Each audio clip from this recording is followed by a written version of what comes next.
Assalamualaikum warahmatullahi wabarakatuh. Perkenalkan, kami dari kelompok 9 Jurnalistik 1. Di sini kita akan mengenal bahasa Indonesia lebih dalam dengan menjelaskan tujuan, kaidah, dan juga fungsi.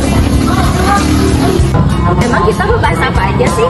Penasaran? Yuk kita simak penjelasan berikut ini.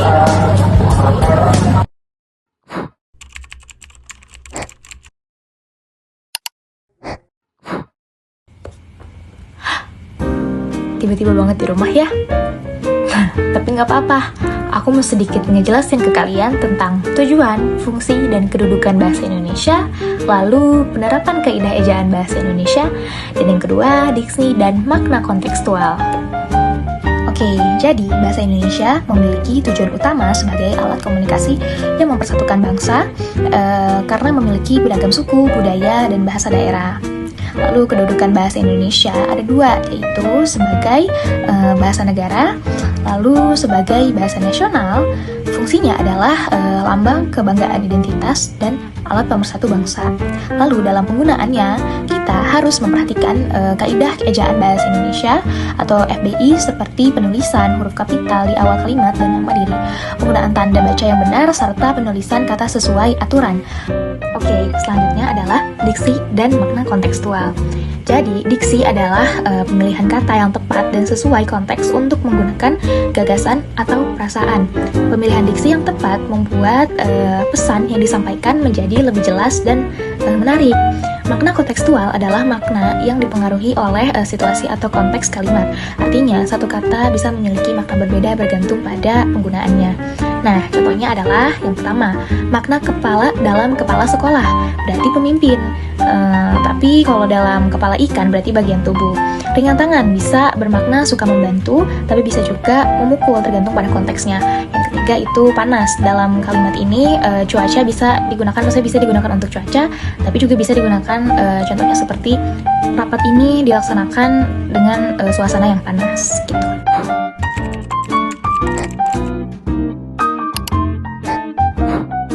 Yang ketiga, makna leksikal dan gramatikal. Makna leksikal adalah makna sebenarnya dari kata seperti yang terdapat dalam kamus.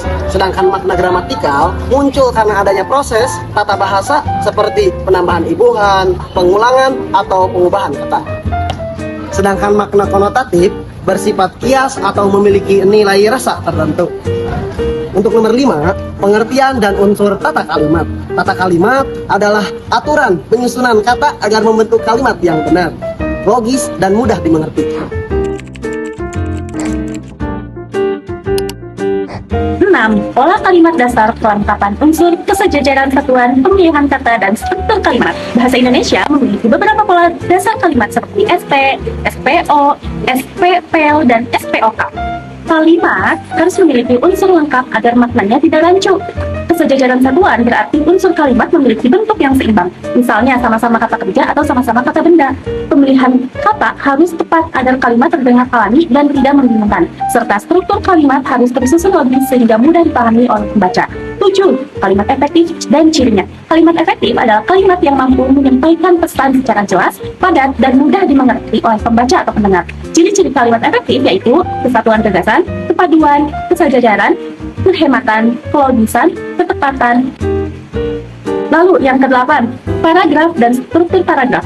Paragraf adalah kumpulan beberapa kalimat yang mengembangkan satu ide pokok.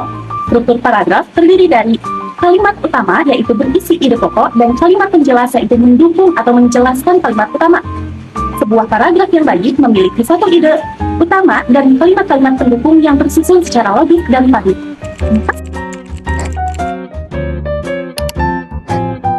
Berdasarkan jenisnya, paragraf dibedakan menjadi 3, yaitu paragraf pembuka yang berisi latar belakang dan pengantar naskah, paragraf penghubung berisi data, contoh, penjelasan, dan argumentasi, paragraf penutup berisi kesimpulan, saran, atau harapan.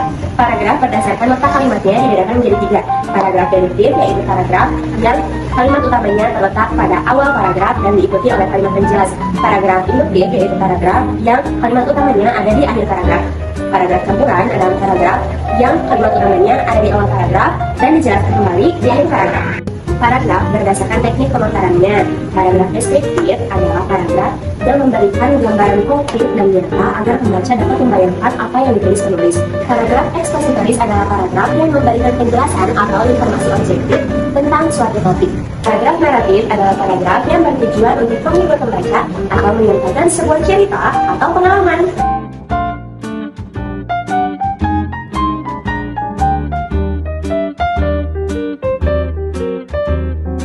Demikian pemaparan yang telah kami sampaikan. Assalamualaikum warahmatullahi wabarakatuh.